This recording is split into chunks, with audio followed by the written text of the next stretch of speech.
Hey guys, and welcome back to my channel. My name is Danny Taylor. I'm the owner of VeganProteins.com and Plant Built, which is a team of vegan strength athletes, and my full-time job is to coach vegan athletes. So this past several weeks, we've been talking about a topic that was highly requested, which was struggling with emotional eating, overeating, and binge eating. So I've been breaking those down into smaller topics to cover each week. We are still talking about physiological reasons why we may tend to overeat or binge eat or emotionally eat.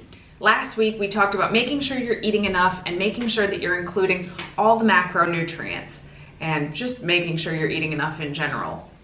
This week, we're going to talk about two other things that people don't always associate with overeating or appetite, but they actually have a pretty profound effect on appetite. And the first one is sleep.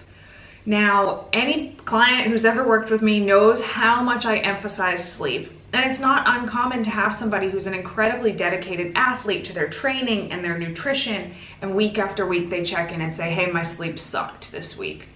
And of course, some people do struggle with sleep disorders that are kind of outside of their control. And if that's you, I can't recommend enough that you talk to a doctor about it, see what they recommend, maybe get in for a sleep study, make sure nothing major is going on for a plethora of reasons, not just for overeating reasons. But it's important to know that every person seems to require a slightly different amount of sleep.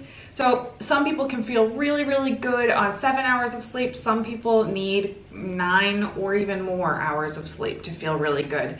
And I think it's really helpful to find out how much sleep you need and really, really try to stick to that schedule. There have been many studies done on sleep deprivation and overeating. And basically time after time after time, it seems that people who don't get the sleep that they require, even just one day of not getting enough sleep, they will overeat the following day. Now, the studies run everywhere from an additional 300 to 600 calories consumed per day following a night of not sleeping enough. Now, there's several reasons for this, but all you have to do is have had a night of crappy sleep once in your life and know what you tend to gravitate towards the next day. All of your decision-making skills are like not as sharp as they normally are. You make poor decisions. Your energy is shittier. So you're reaching for more dense foods that maybe you wouldn't normally eat because you're tired. But there are actually some other reasons for this as well. The two main hormones that control our hunger and fullness are ghrelin, which makes us hungry, and leptin, which makes us feel full. And when you don't get enough sleep, your ghrelin spikes and your leptin drops. So the next day you just feel hungrier, even though you don't necessarily need more calories, but you're going to probably grab for them anyway. So again, anywhere from 300 to 600 approximately extra calories the following day. The next is that a lack of sleep can increase our amount of endocannabinoids, which actually just seems to make, much like cannabis, seems to make the act of eating more enjoyable. So, you know, we're eating and releasing all this dopamine and serotonin.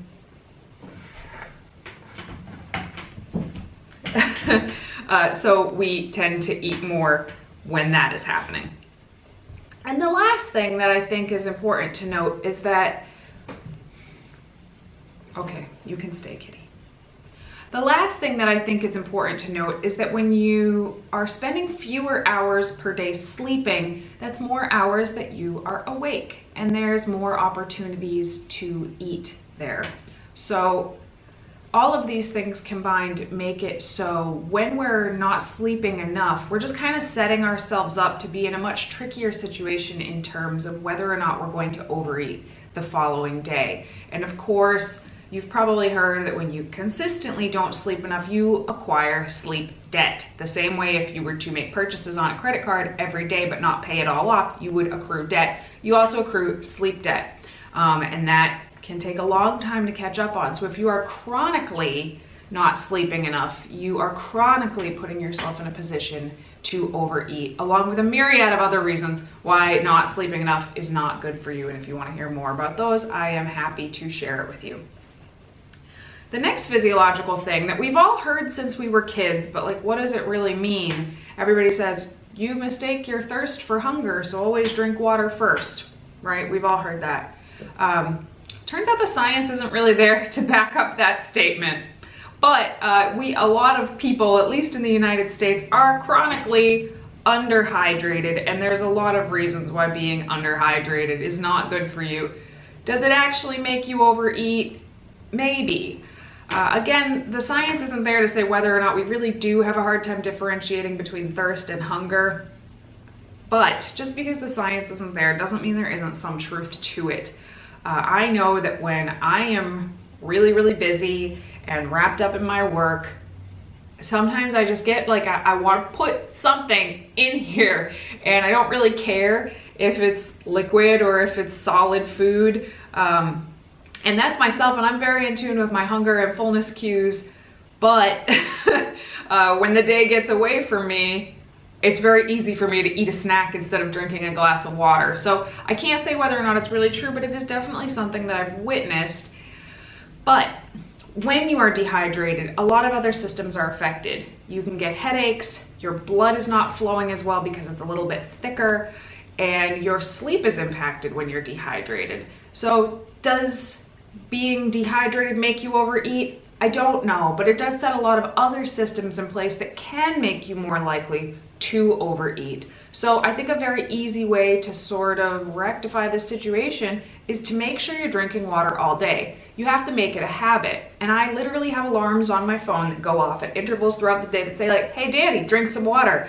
And they're a game changer for me. I've suggested to a lot of clients that they do it as well. And yes, after a while it does get a bit annoying, but it definitely makes you drink more water and stave off dehydration for that reason. So those are two very simple but very important things that we can pay attention to that can make us overeat, that have nothing to do with food itself. They have more to do with self-care in general. Taking better care of ourselves in general is probably going to make you less likely to overeat, binge eat, or emotionally eat, or just reach for food that you wouldn't normally have. So paying attention to these physiological factors we've talked about last week and this week can really chop off a large percentage of the reasons that we tend to overeat. So again, I like to go for the low-hanging fruit. These are the big, obvious, kind of easy to fix reasons why people tend to overeat. So focusing on these first can definitely help to cut down the incidences of overeating or binge eating. Next week, we are going to start focusing on habits and environment and some of those reasons why we tend to overeat. So if you have any questions about that or anything you'd like me to cover about that, feel free to let me know by either shooting me a message or leaving it in the comments below, and I look forward to talking to you then.